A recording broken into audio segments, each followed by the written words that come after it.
તો હલો મારા વાલા ખેડૂત મિત્રો, સ્વાગત છે ફરી એકવાર મારી યુટ્યુબ ચેનલ હાલારના ધબકારાની અંદર. ખેડૂત ભાઈઓ, આજે આપણે ખાસ મુદ્દાની ચર્ચા કરવાના છીએ કે જીરાની અંદર M45 સારું કે બાયરનું એન્ટ્રાકોલ સારું, બરોબર છે? આ બંનેમાંથી કયું સારું અને ખેડૂતોએ કયું છાંટવું જોઈએ, તો મિત્રો તેના વિશે ખાસ થોડી ચર્ચા કરવાના છે. ખેડૂત ભાઈઓ, ચેનલ અંદર નવા હજી સુધી જો તમે આપણી ચેનલ સબસ્ક્રાઇબ ન કરી હોય તો ખાસ આપણી ચેનલ સબસ્ક્રાઇબ કરી નાખજો. ખેડૂત ભાઈ, વિડીયો લાઈક આપશો, સાઈડમાં હાઈપનું નિશાન આવશે જે દબાવવાનું ભૂલશો નહીં, જેથી કરીને મિત્રો અમારી ચેનલને ક્યાંક ને ક્યાંક ગ્રો મળતો રહે. કરીએ ખેડૂત ભાઈઓ ખાસ મુદ્દાની ચર્ચા. તો ખેડૂત ભાઈઓ, બંને આ જે M45 અને બાયરનું એન્ટ્રાકોલ, બંને ખેડૂત ભાઈઓ દવા જે છે તે બંને મિત્રો એક ફુંગીસાઇડ છે, બરોબર છે? બંને એક ફુંગીસાઇડ છે. અને મિત્રો M45 એટલે કે તેની અંદર મેન્કોજેબ આવે છે, બરોબર છે? મેન્કોજેબ M45 ની અંદર મેન્કોજેબ આવે છે. અને જ્યારે બાયરનું જે આપણે છે, બરોબર, એન્ટ્રાકોલ, તેની અંદર આવે છે મિત્રો પ્રોપિનેબ.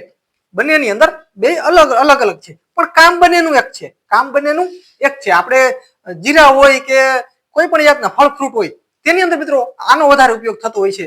દાખલા તરીકે સફરજન છે, અંગુર છે, તો આવા બધા પાકની અંદર, જીરા છે, આવા પાકની અંદર મિત્રો આનો વધારે પ્રમાણમાં ઉપયોગ કરવામાં આવે છે, ખેડૂતો ઉપયોગ કરે છે.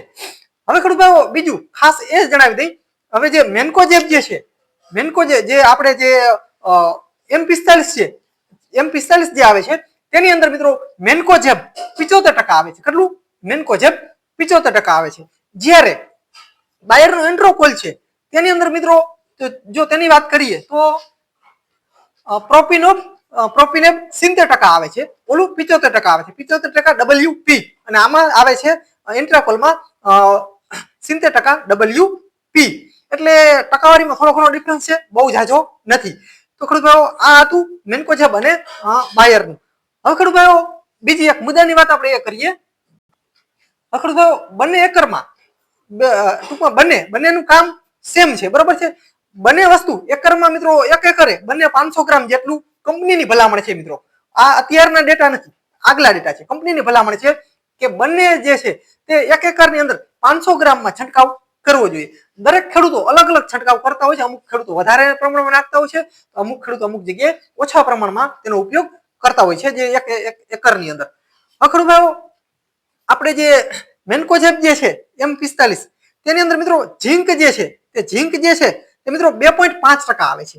તો મિત્રો જ્યારે આપણે જે પ્રોપિનેબ જે છે બાયરનું એન્ટ્રાકોલ, તેની અંદર મિત્રો ઝીંકનું પ્રમાણ 16% છે. એટલે ઝીંકનું પ્રમાણમાં તે વધારે છે, પણ ઝીંકનું પ્રમાણ વધારે છે છતાં પણ તેનો ઉપયોગ ઓછો કરે છે ખેડૂતો. તેના પાછળનું પણ કારણ તમને હમણાં દર્શાવું. બીજું મિત્રો, આપણે જે M45 છે તેની અંદર મિત્રો મેંગેનીઝમ આવે છે, બરોબર? શું આવે છે? મેંગેનીઝમ. જ્યારે મિત્રો બાયરનું જે આપણે જે એન્ટ્રાકોલ છે તેની અંદર મિત્રો મેંગેનીઝમ જે છે તે આવતું નથી, બિલકુલ આવતું નથી. આની અંદર મેંગેનીઝમ આવે છે. હવે મિત્રો વાત કરીએ તો હવે ભાવની જો વાત કરીએ, બરોબર, ભાવની વાત કરીએ તો જે M45 જે છે તે મિત્રો સસ્તું છે, ઓનાથી ઘણું બધું સસ્તું છે. અને ઓલું જે છે આપણે બાયરનું જે છે તે બરોબર ઘણું બધું મોંઘું છે. હવે મારો અનુમાન એમ કે ખેડૂતોએ આ જે છે બાયરનું જે છે તે બહુ તેનો ઉપયોગ બહુ ન કરવો જોઈએ. આમ જોઈએ તો જીતી જાય છે, આપણે M45 જીતે છે એની જગ્યાએ ઓલું એટલું ખેડૂતો ઉપયોગ કરતા નથી. આનો ઉપયોગ વધારે કરે છે કેમ કે વસ્તુ શું છે કે સસ્તું અને સારું પણ છે. કેમ કે મિત્રો આપણે જે બાયરનું એન્ટ્રાકોલ જે આવે છે તે મિત્રો ડાળખીને જે આપણે જે જીરાની કે કોઈ ડાળખી હોય તેને પાતળી કરે છે. અને મિત્રો તે થોડુંક વધારે જીરાને પાતળું કરે છે. એટલા માટે મિત્રો તે જો ઝાકળ જેવા પ્રમાણ વધારે હોય ત્યારે મિત્રો તેને થોડું ઘણું નુકસાન પણ કરી શકે છે.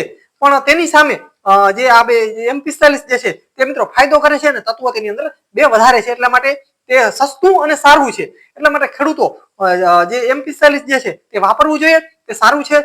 આ પણ સારું છે, તે ખેડૂતોએ નોર્મલ ઝાકળ આવતી હોય ને ત્યારે તેનો ઉપયોગ કરી શકાય. આ જે બાયરનું એન્ટ્રાકોલ જે છે તે નોર્મલ ઝાકળમાં તેનો ઉપયોગ કરી શકાય, પણ તે મોંઘું છે. સામે મિત્રો મોંઘું ઘણું બધું છે.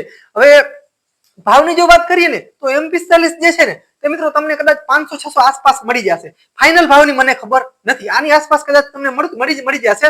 તો મિત્રો આ જે છે બાયરનું એન્ટ્રાકોલ તે તમને મિત્રો આ કદાચ જો તમને 500-600 એ મળશે ને તો ઓલું તમને ઓછામાં ઓછું મિત્રો 800-900 આસપાસ તમને મળશે. એટલે મિત્રો આ જે ભાવ જે છે તે મોંઘું ઘણું છે એટલે ખેડૂતોને પોસાય નહીં, કેમ કે આપણે બધું જોવું પડે.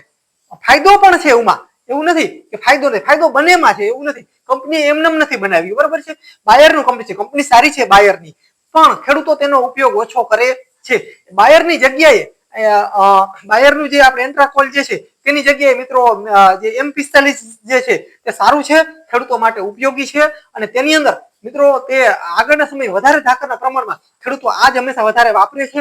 એના પાછળનું કારણ એ છે કે તેની અંદર મિત્રો ઝાકરમાં સારું એવું કામ દે છે અને સસ્તું છે. ખેડૂતોને સસ્તા સામે બહુ ફાયદો થતો હોય છે, એટલા માટે ખેડૂતો M45 નો વધારે પ્રમાણમાં ઉપયોગ કરી રહ્યા છે અત્યારે. એટલે મારા અંદાજ પ્રમાણે, મારા અનુભવ પ્રમાણે ખેડૂતો M45 છાંટવું જોઈએ.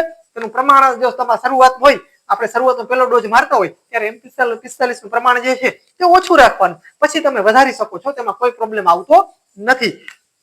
એટલે આમ જો મિત્રો જોઈએ તો આ હતા બેયના મિત્રો ડિફરન્સ. તો મિત્રો ખાસ તમને મિત્રો કોઈ પણ જાતનો પ્રશ્ન હોય તો કમેન્ટ બોક્સની અંદર જણાવી શકો છો. અમે મિત્રો અમારા સમયે અનુકૂળ સમયે તમને જરૂર જવાબ આપીશું. તો બસ વિડીયોની અંદર આટલું જ છે. તો મિત્રો આજના વિડીયો અંદર બસ આટલું જ. જય જવાન જય કિસાન. મિત્રો મળીએ આગલા વિડીયોમાં, ત્યાં સુધી રજા આપશો.